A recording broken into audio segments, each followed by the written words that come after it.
여러분께서는 신체 부위 중에 가장 중요한 부위를 이야기하라면 어떤 부위가 생각이 나시나요? 네, 각자 생각하시는 바가 있을 줄로 압니다. 뇌가 있는 머리를 생각하시는 분들도 계시겠고요.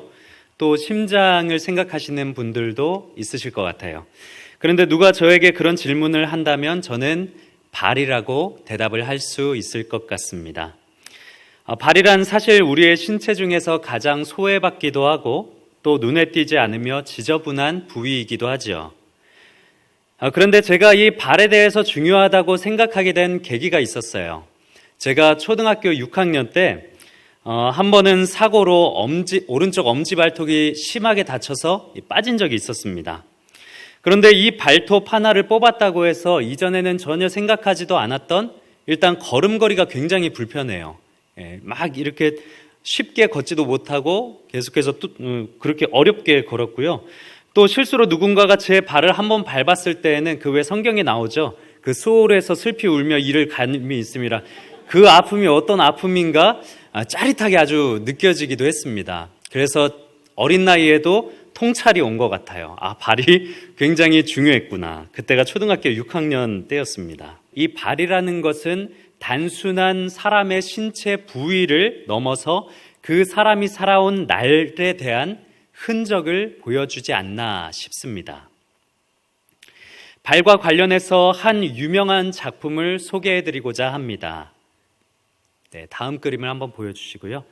지금 보고 계시는 그림은 17세기의 네덜란드 황금시대의 대표적인 화가로서 당대에 수많은 명성을 얻었던 렘브란트가 그린 탕자의 귀향이라는 작품입니다. 이 작품은 렘브란트가 인생 말미에 자신의 가장 치열했던 그 자화상을 돌아온 탕자에 비유하여서 그렸다는 데에서 유명세를 남긴 작품입니다. 생전에 렘브란트는 빛과 어둠을 극적으로 배합하는 기법을 사용해서 당대의 어떤 위대한 화가들과도 견줄 수 있는 그런 걸작들을 많이 제작했다고 합니다. 그리고는 수많은 부와 또 명성들을 쌓았죠. 하지만 인생 말미에 그는 경제적으로 파산을 하게 되고 재산, 명예, 권력 모든 것을 잃게 됩니다. 그렇게 무너져가던 그를 완전히 붕괴시킨 사건은 자신을 헌신적으로 돌보던 핸드리케의 죽음과 또 자신의 아들 티투스의 죽음이었습니다. 사랑하는 사람들을 떠나보낸 이후 그는 괴로움에 몸부림치며 죽음을 앞두고 시므온과 아기 예수라는 작품을 끝내 완성하지 못하고 생을 마감하게 되었죠. 인생의 모든 부와 명예를 생전에 경험했던 렘브란트가 자신의 가장 치열하고 가장 괴로웠던 그 인생의 순간에 왜 탕자의 귀향을 마지막 그림으로 선택했을까요? 탕자라는 인물이 어떤 인물이라고 렘브란트는 느꼈기에 렘브란트는 그 작품을 선택한 것일까요? 우리는 이쯤에서 탕자라는 인물에 대해서 좀 궁금증이 생기지 않을 수가 없습니다. 탕자는 부러울 것이 없을 정도로 유복한 집안의 작은 아들로 태어나 자라왔습니다. 그런데 어느 날 작은 아들은 느닷없이 아버지의 재산 가운데 자신의 것을 요구합니다. 여기에서 우리는 작은 아들의 요구가 그 당시의 문화적, 사회적 분위기상 쉽게 넘길 수 없는 얼마나 충격적인 요구였는가를 알 수 있는데요. 12절에 보면 분깃이라는 단어가 있습니다. 아버지 내게 분깃을 주십시오. 여기서 분깃이라는 단어는 세번역으로는 몫으로 쓰여집니다. 이 몫이라는 단어는 그리스어로 메로스라고 쓰여집니다. 그런데 이 메로스라는 단어를 그 당시에 예수님이 살아오셨을 때 사용하셨던 아람어로 번역을 하면 나흘라라는 단어로 쓰여집니다. 이 나흘라는 유산이라는 뜻이에요. 그런데 신이 인간에게 가족 단위로 할당한 재산을 의미합니다. 이 재산은 다른 사람에게 절대로 양도할 수가 없습니다. 아버지를 향한 작은 아들의 이 요구는 나흘라를 파괴하는 행위였습니다. 특히 부모가 살아있는 동안에 자신의 분깃을 요구하는 그런 행위는 주변 사람들에게 있어서 사회와 관습을 무시하는 행위이고 심하게는 죽임을 당할 수 있을 정도로 그렇게 파렴치한 행동이었습니다. 단순히 내게 주실 그런 유산을 미리 주십시오가 아니라 목숨을 걸고선 이렇게 얻어낸 것이죠. 그런데 아버지는 작은 아들의 그런 파렴치한 요구에도 불구하고 이유를 묻거나 따지지도 않습니다. 그리고 작은 아들의 요구를 받아주고 작은 아들에게 내어줄 분깃을 미리 내어줍니다. 자신의 몫을 받은 아들은 먼 나라로 가서 아버지로부터 받은 분깃을 흥청망청 모두 써버립니다. 이후 가진 것이 없어 궁핍해진 그는 다른 사람의 종이 되어 돼지를 치는 일을 합니다. 밥 사 먹을 돈이 없어서 식사를 그 돼지가 먹는 쥐엄 열매로 해결하고자 하지만 그것도 쉽지가 않습니다. 비로소 작은 아들은 아버지의 곁에 있을 때가 가장 행복한 때였구나 깨닫고 아버지께로 다시 돌아가기로 다짐합니다. 다만 그도 자기 자신이 한 행동을 알기에 아버지에게 아들로서 대우받을 자격이 없다 생각을 합니다. 그래서 종으로 살아가기로 결심을 하죠. 그리고는 아버지에게로 돌아가는 길인데 놀랍게도 이미 아버지는 미리 알았다는 듯이 집 밖에 멀리에서부터 아들을 기다리고 있습니다. 아들은 자신이 죄를 지었으므로 아버지의 종으로 살겠다고 고백하고 이야기하지만 아버지는 돌아온 아들의 뒷목을 끌어안고는 그를 위하여 가장 좋은 옷을 입히고 가락지를 끼우고 또 송아지를 잡아 집안의 잔치를 벌입니다. 죽었다가 다시 살아난 아들이라 하며 아들의 과거 죄악은 기억하지 않고 그저 돌아온 아들을 기뻐합니다. 우리는 여기까지의 이야기를 통해서 사실 이 탕자에 대해서 더 이상 깊이 묵상하지 않습니다. 깊이 묵상할 필요성을 사실 느끼지 못하죠. 너무나 뻔한 원인과 결과를 가진 이야기이기 때문입니다. 아버지의 곁을 떠난 아들이 온갖 쾌락과 향락 가운데 젖어 있다가 결국 세상으로부터 버림받고 자신의 잘못을 깨닫고는 다시 아버지의 곁으로 돌아오는 내용이라고 이해하고 또 결론 짓습니다. 우리는 대부분 둘째 아들을 생각할 때 철부지 어린 아들, 닮지 말아야 할 반면교사라는 결론을 짓는데 대부분 동의하실 것입니다. 정말 철없는 아들이죠. 맞습니다. 그런데 이런 전제하에 제가 아까 드렸던 질문을 다시 한번 드려보겠습니다. 렘브란트는 왜 자신의 가장 고되고 힘들었던 순간에 이 둘째 아들을 생각한 것일까요? 왜 렘브란트는 위대한 화가였던 자신을 그렇게 철없고 보잘없는 탕자에 비유해서 그림을 그린 것일까요? 저는 이 그림 가운데서도 탕자의 발에 정답이 있다고 생각합니다. 네, 그림을 보여주시죠. 사실 예수께서 이야기한 이 탕자의 비유는 하늘나라에 대한 비유입니다. 아버지는 하나님을 비유하고 아들은 우리를 비유합니다. 그리고 아버지가 있는 본향은 하늘나라를 나타내고 탕자가 향했던 먼 나라는 우리가 지금 살아가고 있는 이 세상을 이야기합니다. 우리는 이 작은 아들을 생각할 때 그가 선택한 어리석은 원인과 또 그에 대한 결과만을 떠올리기 때문에 버릇없고 어리석은 아들이라 생각하고 결론 짓지만 사실 우리가 그의 인생에서 오늘 주목해야 할 부분은 그가 경험한 쾌락과 즐거움보다 그 즐거움 이후에 그가 뼈저리게 느꼈던 인생의 실패와 아픔, 고통, 굶주림, 외로움입니다. 그가 아버지로부터 물려받아서 가진 것이 많았을 때 그의 주위에는 오지 말라고 해도 수많은 사람들이 모여들었습니다. 자신이 가지고 있는 여러 가지 물질과 돈으로 인해서 사람들이 그의 주위로 몰려들었고 그를 대접해 주었죠. 중요한 것은 그 이후의 삶입니다. 그가 가진 재산이 모두 탕진되었을 때 그는 어떤 대접을 받게 됩니까? 14절 후반부에 보면 그가 비로소 궁핍한지라 궁핍하게 만들었습니다. 16절에는 돼지 먹는 쥐염 열매로 배를 채우고자 하되 주는 자가 없었더라. 그의 주변에 있었던 사람들은 사실 그가 가지고 있었던 재물 때문에 그와 함께 있었던 것이지 진심을 다해 그를 대해주고 진심을 다해 그를 좋아해주고 사랑해주는 사람은 없었습니다. 돈이 많고 자신에게 도움이 될 때에는 나의 사람이라고 그 옆에서 가까이 두려고 하지만 돈이 다 떨어지고 가진 것이 없자 그를 모른 척하고 무시해버립니다. 아무것도 가진 것이 없을 때 둘째 아들 곁에 머물러 준 사람은 아무도 없었습니다. 돼지들 뿐이었죠. 모든 이들로부터 상처받고 버림받은 그가 갈 수 있는 곳은 돼지 우리뿐이었습니다. 작은 아들은 세상 가운데에서 진정한 삶의 아픔과 어려움들을 경험하게 됩니다. 뼈아픈 외로움을 겪게 되죠. 본문 속의 작은 아들이 느낀 사회는 지금 사실 우리가 살아가고 있는 사회와 크게 다르지 않은 것 같습니다. 우리의 있는 그대로를 사랑해주고 함께해주는 사람들을 보기가 쉽지 않죠. 끝없는 경쟁 구도 속에서 살아가고요. 자신에게 이익이 되면 옆에 가까이 두고 이익이 되지 않는다 하면 자신에게 이익이 되는 사람을 찾아 멀리 떠나갑니다. 반복되는 여러 가지 실패 가운데 좌절하기도 하고 실패에 속상해서 울기도 합니다. 그렇게 외로움 속에 혼자 지내게 됩니다.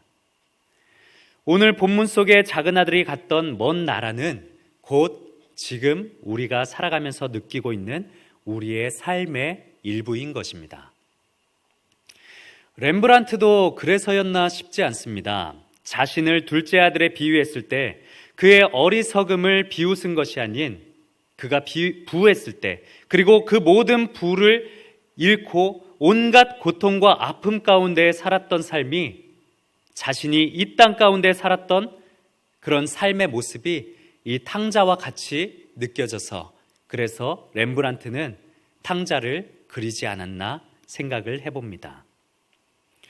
그래서 이 그림 속 작은 아들이 홀로 인생길을 걸었던 그 발은 그저 향락에 빠진 철부지 인간의 발로만 여겨질 것이 아니라 우리가 세상 속에서 살아가는 모든 삶의 애환을 담아내는 우는 발이라 여겨집니다.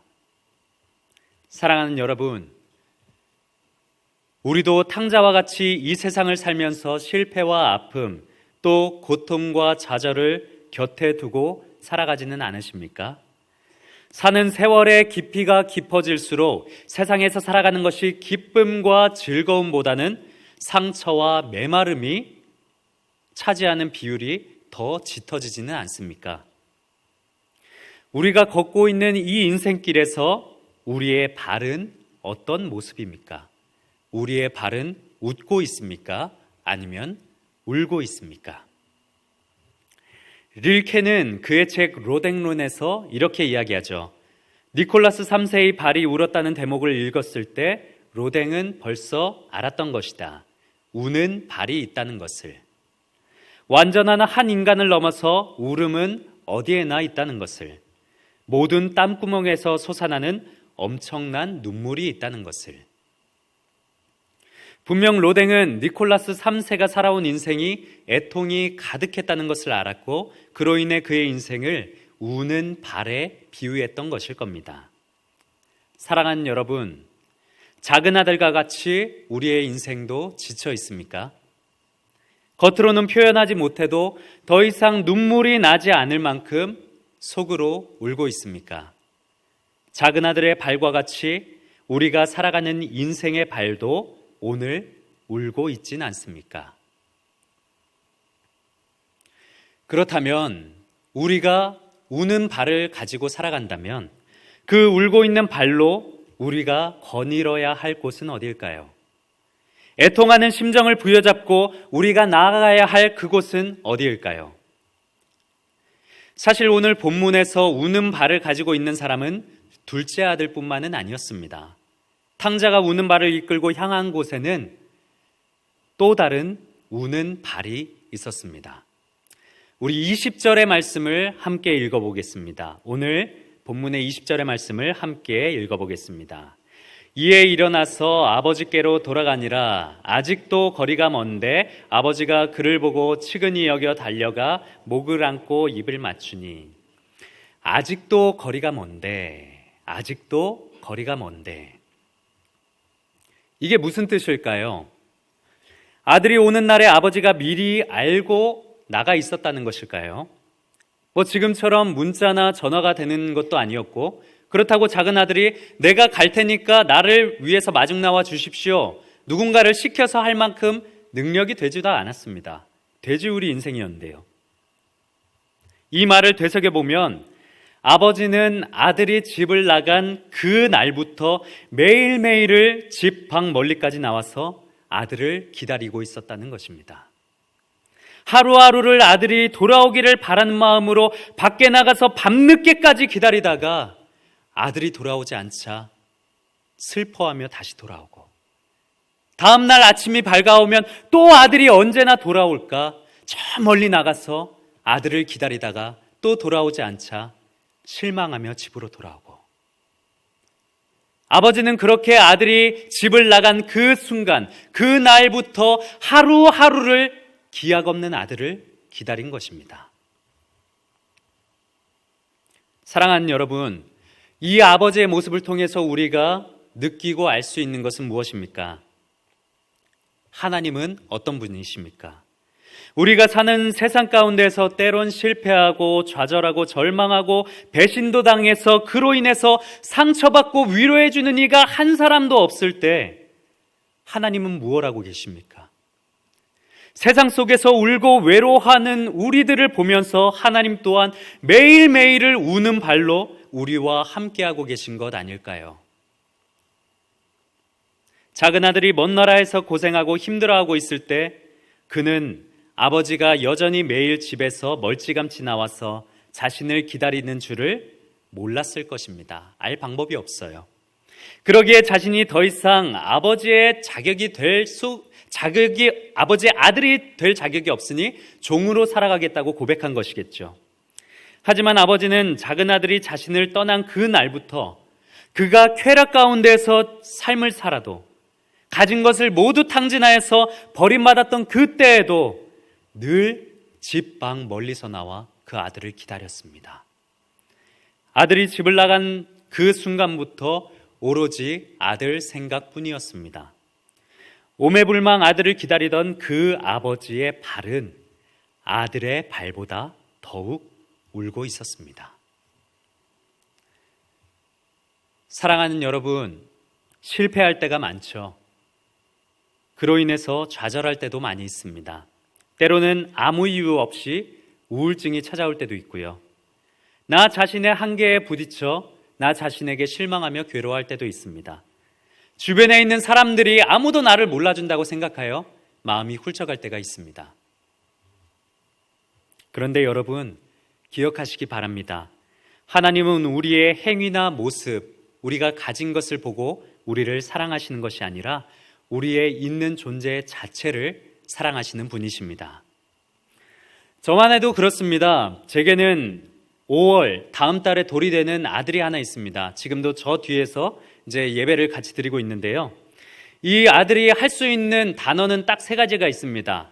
따따따따, 맘마, 이 3가지 말고는 아무 말도 하지 못합니다. 그런데 제가 교회에서 퇴근을 해서 이제 집에 가면 현관문을 열면 이 어린 아들이 자신이 할 수 있는 온 힘을 다해서 소리를 지르면서 귀여워요. 하면서 막 웃으면서 귀여웁니다. 그때 제가 느끼는 감정은 모든 피로와 모든 힘든 그 모든 것들이 다 한순간에 씻어져 내려가는 것 같아요. 저를 향해서 부르짖으며 웃으면서 비록 할 수 있는 말이 아밖에 없지만 그래도 불구하고 저를 향해서 힘차게 웃으며 귀여워오는 그 아들을 보면서 저는 세상의 모든 것들을 가진 아버지가 됩니다. 하나님 아버지는 오죽하실까요? 제가 이런데요. 우리가 하나님 앞에 부르짖으면서 하나님 주여 주여 부르짖으면서 아버지의 이름을 부를 때 하나님은 우리를 보시고 얼마나 사랑하시며 얼마나 기뻐하실까요? 하나님은 사랑 그 자체이십니다. 요한일서 4장 16절에서 증언하는데요. 제가 읽어드리겠습니다. 하나님이 우리를 사랑하시는 사랑을 우리가 알고 믿어노니 하나님은 사랑이시라. 사랑 안에 거하는 자는 하나님 안에 거하고 하나님도 그의 안에 거하시느니라. 아멘. 탕자는 먼 타향살이 가운데서도 홀로 있다 느꼈습니다. 하지만 그렇지 않았습니다. 아버지는 늘 탕자를 걱정하였고 늘 탕자를 마음 깊이 사랑하였습니다. 탕자가 타지에서 자신이 가진 모든 것들을 방탕하게 허비했을 때에도, 또한 아무도 곁에 없어서 외로울 때에도 아버지는 늘 탕자와 함께였습니다. 탕자는 혼자가 아니었습니다. 누군가가 내 뒤에 있고 누군가가 내 뒤에서 힘이 되어준다는 그 사실은 우리에게 큰 힘을 주고 때론 놀라운 변화를 가져다 주기도 합니다.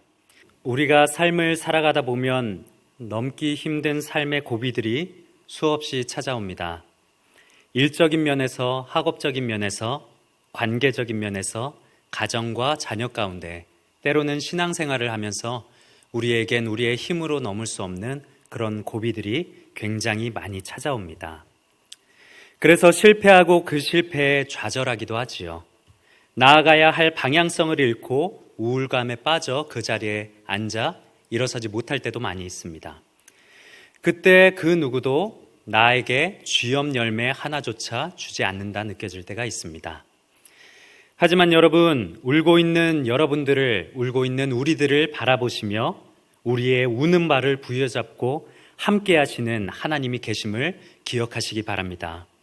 내가 홀로 울고 있는 것 같지만 우리를 바라보시며 더욱 울고 계시는 하나님이 계심을 기억하시기 바랍니다. 방금 보신 영상과 같이 뒤에 몇 명의 친구가 있어도 힘을 내서 뜀틀을 넘는데 우리들 뒤에 하나님께서 계시다고 생각하면 우리에게 능치 못할 일이 무엇이 있겠습니까? 하나님이 함께 하시는 사람은 세상이 감당하지 못한다고 히브리서 11장에도 분명히 증언하고 있습니다. 우리가 홀로 있다고 느껴진다면 기억하시기 바랍니다. 하나님은 우리를 절대 홀로 두지 않으십니다. 내가 너희를 고아와 같이 버려두지 아니하고 너희에게로 오리라. 아멘. 우리가 홀로 있다고 느껴지는 고독한 순간에 기억하셨으면 좋겠습니다. 우리를 바라보고 계시며 우리에게 힘주시는 이가 계심을, 늘 우리에게 다가오시며 우리의 우는 발을 싸잡으시고 위로해 주시는 이가 계심을, 늘 우리에게 다가오시고 우리를 버려두지 않으시며 늘 함께하고 계시는 하나님이 이 시간 여러분들 한 사람 한 사람과 함께하고 계심을 기억하시는 여러분들 되시기를 예수님의 이름으로 축원합니다.